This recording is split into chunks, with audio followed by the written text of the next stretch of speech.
Welcome to Kenton's videos. Enjoy the video. In this video, I will explain how to change a blinker bulb on a Ford Expedition. First, let's prepare. You will need a new bulb, which typically costs around $5, and a few basic tools.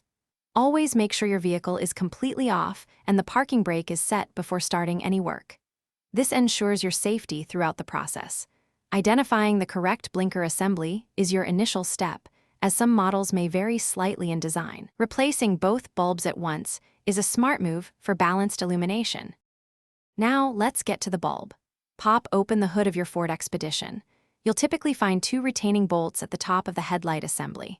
Use a 10mm socket or a T20 Torx driver to carefully remove these.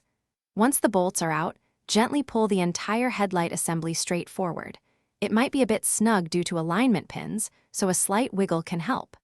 Remember to disconnect any electrical connectors before fully removing the assembly. With the headlight assembly free, it's time to replace the bulb. Locate the blinker bulb socket. It's typically a twist lock design. Give it a quarter turn counterclockwise to release it from the housing. Then, simply pull the old bulb straight out.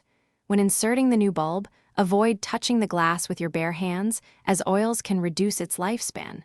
Push the new bulb firmly into the socket until it's seated correctly. Almost done, reinsert the bulb socket into the headlight assembly, twisting it clockwise until it locks into place. Reconnect any electrical connectors you detached earlier. Carefully slide the entire headlight assembly back into its mounting points, ensuring the alignment pins are seated. Reinstall the two retaining bolts, tightening them snugly but without over-tightening.